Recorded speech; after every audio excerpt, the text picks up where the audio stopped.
I'm Ashley Chikaris, and we had a deeper healing story that began with my daughter, who at the time was a senior in high school. We were a normal family doing our thing.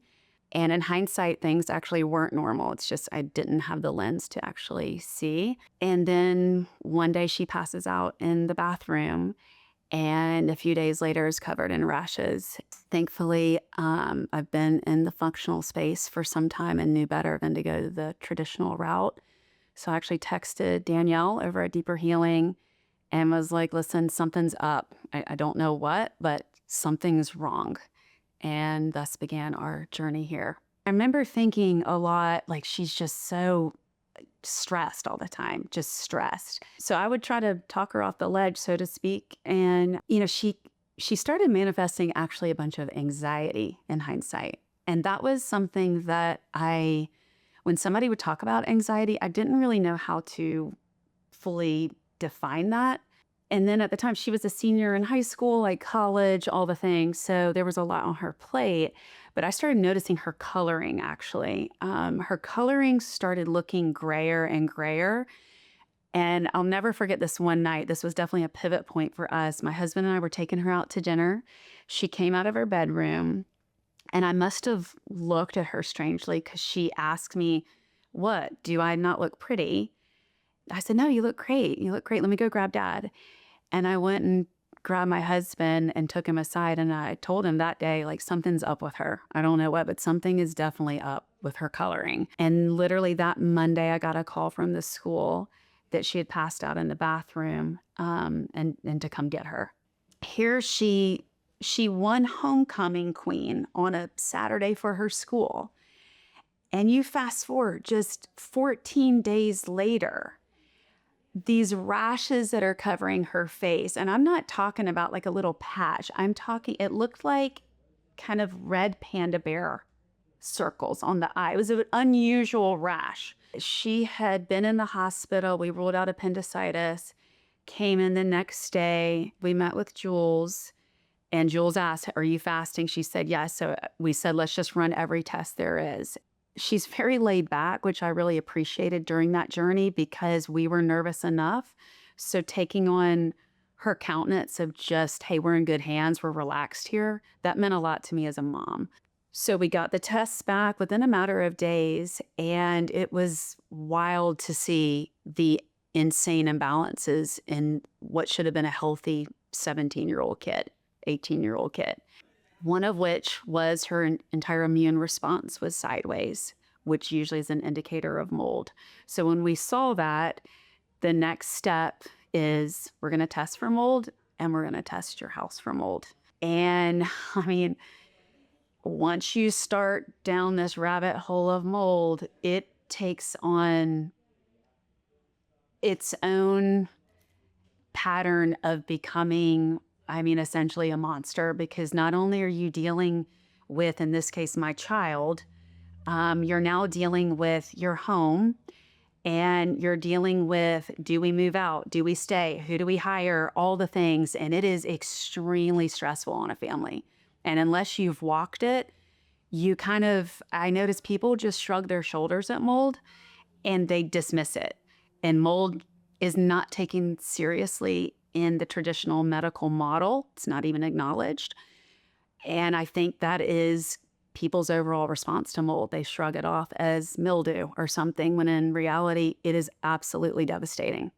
So we began the process. And I feel like our life is literally before mold was our life. And then our life is now after mold. And it has completely changed the five of us forever.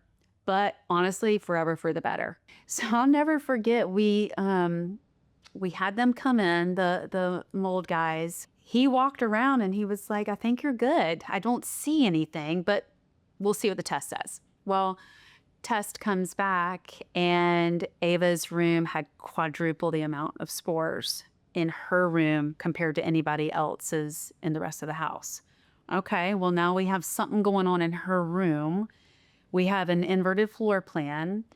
So, and I say that for a reason. That night we had a basketball game. My contractor was there, told him everything that's going on. He said, I'm going to come over tomorrow. We're going to cut open her ceiling in the bathroom. So he did that 8 a.m. the next morning. And I was coming down the stairs and I heard him say to my husband, well, there's your problem right there. And right in the space, there had been a leak in our shower and there was no sign of water anywhere. We had zero signs of any kind of water damage, nothing. And therein began the whole process of the home component. We thought we could stay there with everything that we were going to do, which was a lot. We really thought we could live there. And long story short, what happened was a duct got cut barely underneath the house. And because mold attaches to dust that's microscopic, it was getting filtered back into her duct system that was blowing directly into her bedroom. So she and I had to move out for a few months. And she had to leave school for a while because she not only, as a teenage girl, you're already super self-conscious, I think, of what you look like, but her rashes were so substantial and the mold had done a number on her whole energy. So I remember her iron was at 3 when it should be 60 to 100. So she was literally just circling the drain and had just, it's one thing on top of the other. And they'll say this at Deeper Healing because it's so true. It's never just one thing.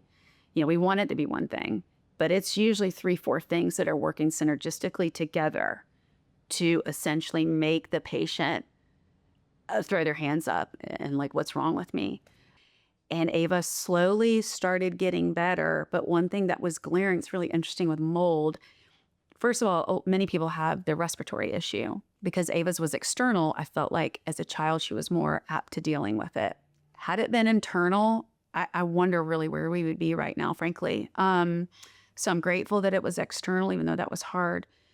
But because mold attacks your neurology, the anxiety and everything that I had seen at the front end of the school year, it just all started making sense. That was another reason I took out anything that would cause her cells anxiousness. I wanted her entire physical body to experience as much calm and peace during this as possible. And because it takes a while to pull out the mold, I knew the neurology component of that with her anxiousness, it would take time. But I could put in clean food, clean air, clean water, no EMF. I could provide an environment for her to heal. And it was very hard as a mother. And she kept saying, I'm not getting better. I'm not getting better. And that's one thing with mold. And really any journey with health, it takes time. Like you have to be patient with your body. Didn't take 1 second to get there. It's not going to take 1 second to get out of there. Praise God, she's better. She's in college living her best life, But man, oh man, it took a minute to get there. It took a minute to get there. And I think as a mom, we do tend to run the household and we make the decisions for the fork and everything else that is bought. We're usually the ones doing this. So do the things to help your body to heal is what I would say, and educate yourself.